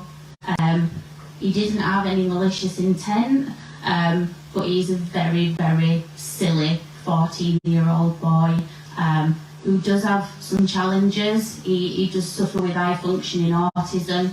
It means that socially he doesn't always realise what is appropriate and what's not appropriate. I am incredibly sorry for the hurt that he's caused. Excuse me, the people who should be apologising there are presumably the people right in front of that mother. Can I just say something right now? And I've covered this story a bit, and I'm very angry about this, actually. I think this is utterly, utterly disgusting. There's a 14-year-old boy with autism who's brought in, let's go, just a book to a school. It has got slightly damaged, and his mum has to put a headscarf on and go to a mosque so a group of presumably fully grown men can decide whether or not they accept her apology. I would argue that they're the children in all of this, but I'm sorry, when will we be conducting witch trials in unofficial religious courts? West Yorkshire Police seem to approve, though, as Inspector Andy Thornton made a follow-up visit and pledged there would be more consequences necessary. Look at the absolute state of this. Anyway, joining me now is the Fleet Street legend, Kelvin McKenzie. And, Kelvin, I mean, should that poor mother really have been subjected to that? No, she did it because the head teacher and the police officer and others would have put pressure on her in order to keep the Muslim community happy. Now, right. I honestly applaud that woman. I applaud her for sitting up there and taking the fact that she was surrounded by men there. She was surrounded. You can imagine the head teacher was sitting there. She was worried about whether her son was going to get kicked out. You've got a police officer sitting there. Was he going to arrest this 14-year-old? In the end, they decided it wasn't a crime, but still, put it down as a hate incident. And remember, this happened in Wakefield, 10 miles down the road in Batley, 2 years ago now, right? Yeah. A teacher who showed a cartoon of the Prophet Muhammad, right, has had to go into hiding. And I can tell you tonight that he has had to change his name. Mm-hmm. He has disappeared from the area, and he's changed his name. This whole kind of Muslim bullying, which is going on in the name of the Prophet Muhammad, is wholly unacceptable in our country. Quite literally. Yeah. But the thing is, though, isn't it, which is if we really look at the problem, right, we really look at the problem. We've got a teacher at a school who has had to go into hiding, presumably with his family, get a new identity, lose his job. We've got a 14-year-old autistic boy here who I don't see how he can carry on at that school, by the way, given the fact that he's had death threats and goodness knows what might happen to him. I very much doubt he's going to be able to continue to go to a school anywhere in that area. His mum has had to front up at a local mosque. I'm sorry, Kelvin, but the problem here is staring us right in the face, is it not? Yes, and if you know anything about autism and anxiety are hand in hand. The mother says he's in a terrible shape. I can absolutely believe this. So what is going to happen? We don't need to be a genius to work out who made the death threats to him, do we? I mean, to be honest, I don't know for certain. Perhaps we could get that police officer and that idiot head teacher to come on your show and explain why they would effectively force that mum to come on there. Yeah. Do you not think that actually we should, as a nation, say to certain elements of the Islamic community, we are in Great Britain, just in case you were wondering, we do not have blasphemy laws here, and whilst we are very respectful of you and whatever beliefs you may have, we do not prosecute someone who is a child who kicks your religious book. And if you are angry about that, frankly, I suspect you need to grow up. Right. Well, the reason that this trial, this honestly a mosque trial of this poor mother took place was to stop a replication of what happened at Batley, which was that the Muslim community all gathered outside the school. Me, I'd say, yeah, and what is the issue?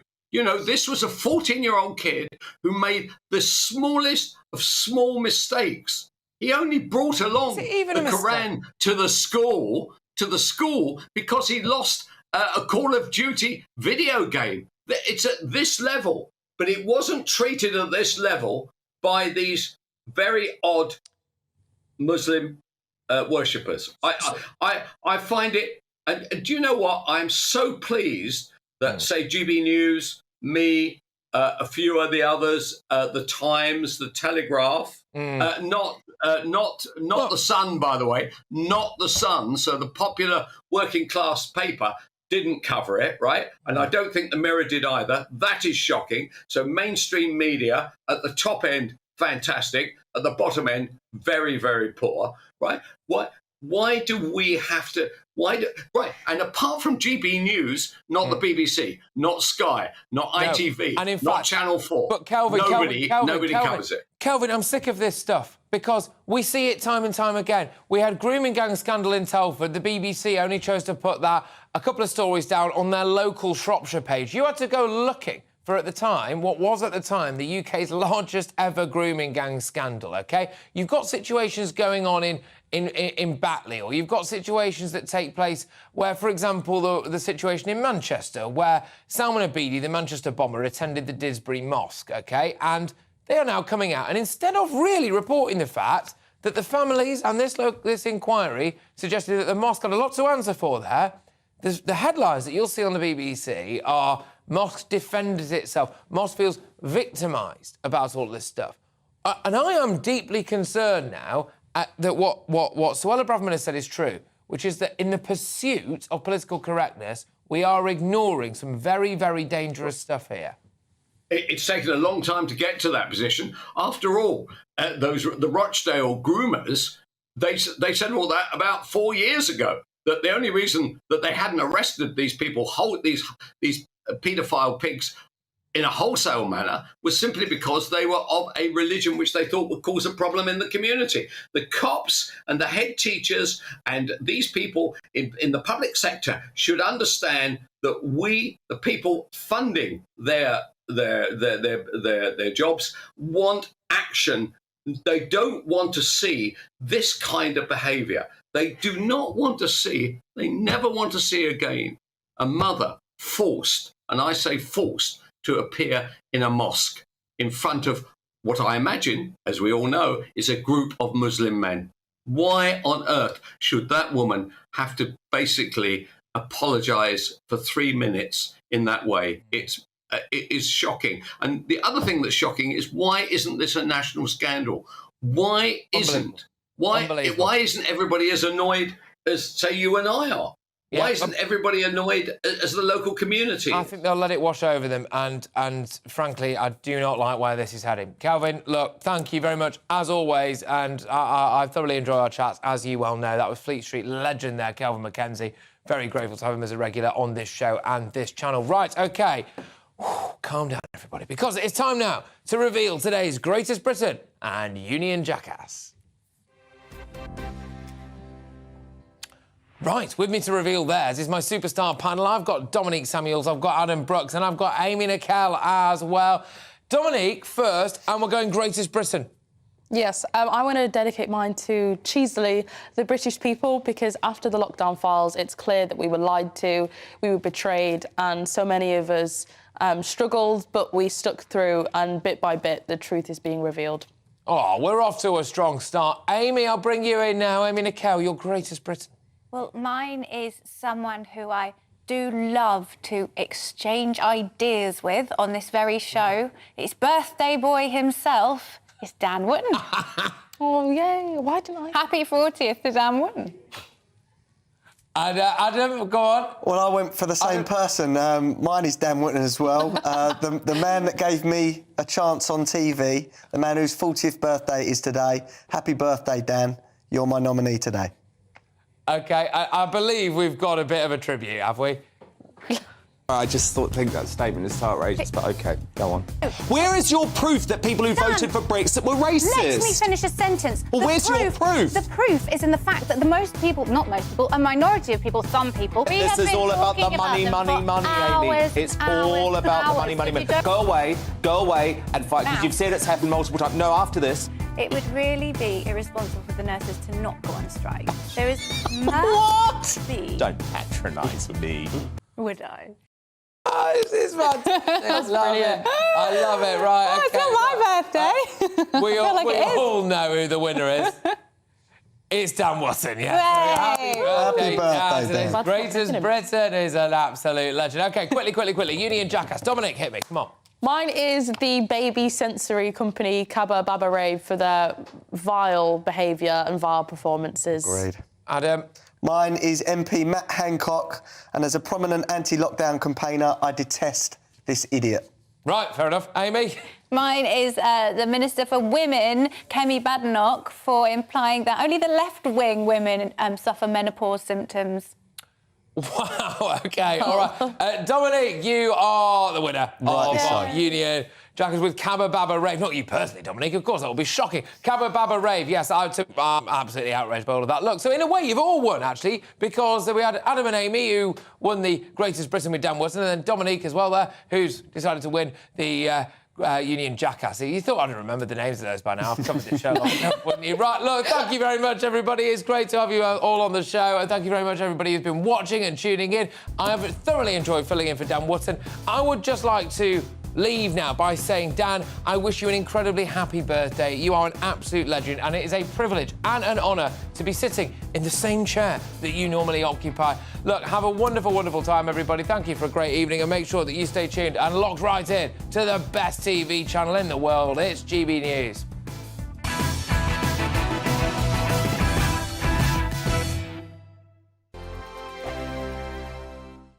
First and foremost, I'm a GB News fan, and I was before I was working here. Just love the fact that we're asking the questions that a lot of establishment media won't ask. With a bit of a twist, we not only want to inform you, but we want to keep you entertained. It's worth the drive because you get in and the team's all ready and waiting, they're itching to go, and it's a proper little family. GB News is the People's Channel. It's the audience that makes the programme sing. We're giving our viewers and our listeners a voice.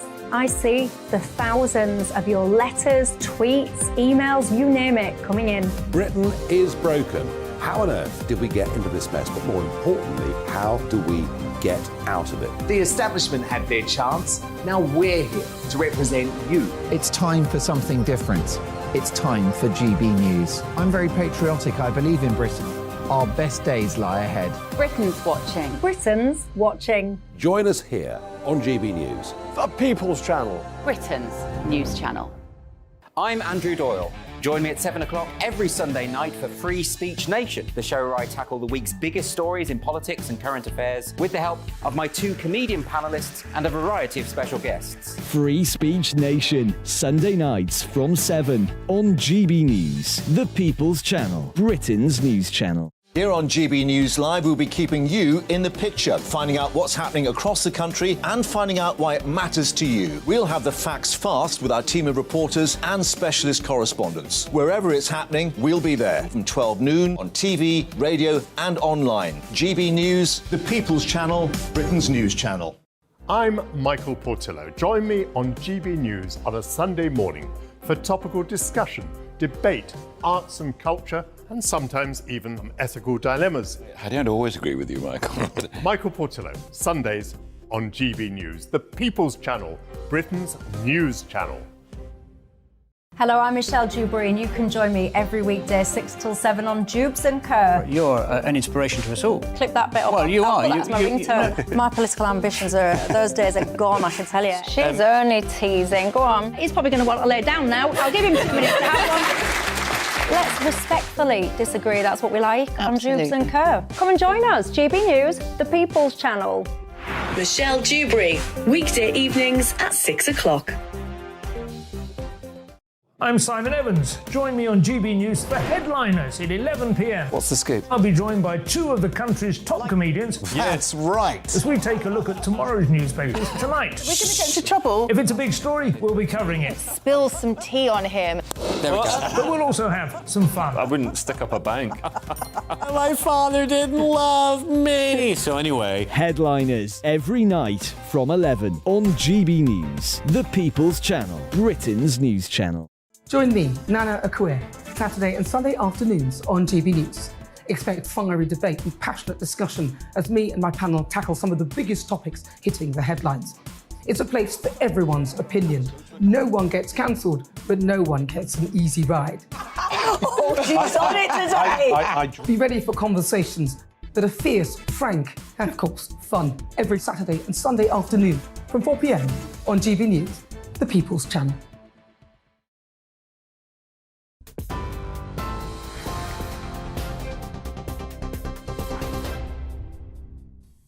Good evening. In a moment on GB News headliners, but first, let's bring you up to date with the latest top stories. And today, MI5's Director General said he was profoundly sorry that the security agency didn't prevent the Manchester Arena bombing. An inquiry into the attack has found the security service failed to act on critical intelligence relating to the suicide bomber Salman Abedi. It also found he could have been arrested at Manchester Airport 4 days before he went on to kill 22 people at the Ariana Grande concert. A lawyer for the families said the victims had been failed at every level. It is clear that Salman Abedi should have been referred to prevent. It is clear that the education system needs to be more vigilant in picking up signs of radicalisation. It is clear that Didsbury Mosque turned a blind eye to extremism in its midst. Sir John's report today contains many lessons. We must heed every one of them and make the necessary changes urgently. Well, in other news today, a couple has been charged with gross negligence manslaughter after a baby's remains were found in a woodland in Sussex yesterday. Constance Martin and Mark Gordon have also been charged with concealing the birth of a child and perverting the course of justice. The couple went missing in January and were arrested on Tuesday. They're now due to appear at Crawley Magistrates Court tomorrow. Now, further leaked WhatsApp messages by Matt Hancock suggest the former Health Secretary's team asked if they could lock up Nigel Farage. Messages revealed by The Telegraph were allegedly sent in 2020 after Mr Farage shared a video of himself drinking at a pub a fortnight after he'd been seen at a Trump rally in the States. Under COVID lockdown rules, anyone coming from abroad was required to quarantine for 14 days. It's reported Matt Hancock considered this to be a potential breach of the regulations. This evening, Nigel Farage responded. When I was photographed that day the pub's open, had I reached the full 14 days? Well, it was a bit nip and tuck. I think probably I hadn't quite reached the time. I always made sure I used hand sanitizer. I always kept my distance from people. And I have to say, you know, bad laws make people lawbreakers. The Conservative MP Jacob Rees-Mogg is calling for a proper inquiry into Sue Gray's appointment as Sir Keir Starmer's new Chief of Staff. The senior civil servant led an independent investigation into Partygate. Allies of Boris Johnson have condemned her new role within the Labour Party, with the Tory party chair calling it inappropriate. Mr Rees-Mogg says her report into lockdown breaches at Number 10 has now been discredited. No confidence can be placed in the evidence she secured or passed to the police, or, now relevant still, the Privileges Committee in respect of the gatherings in Number 10. So instead, there should be an investigation into her and to her appointment. We should have an inquiry into what she has done and her contacts with Labour whilst she's been a civil servant. Jacob Rees-Mogg. You're up to date on TV, online and DAB+ radio. This is GB News, the People's Channel. Time for headliners.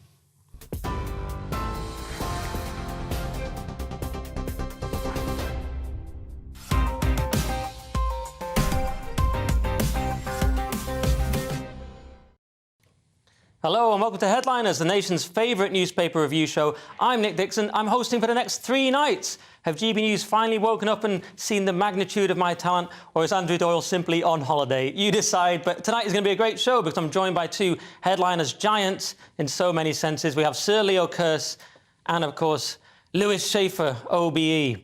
So there's a little bit of banter here normally, lads, where we sort of have a fun bit of banter. I always find that section of the show quite awkward. So I'm thinking about just cutting it out entirely. Let's do that. Let's go straight to the front pages. I told you. All right, so the Daily Mail. Is this proof the Partygate probe was a Labour plot? That's about Sue Gray. The Telegraph has, we're going to get heavy with the police. That's about police abuses in lockdowns. And the Eye has MI5's missed chance to stop Manchester Arena bomber.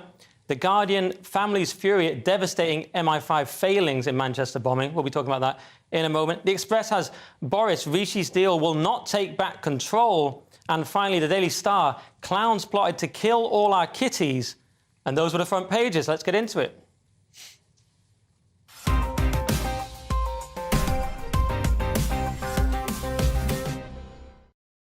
So let's do the Sun, Leo, and this very disturbing story about the Manchester bombing.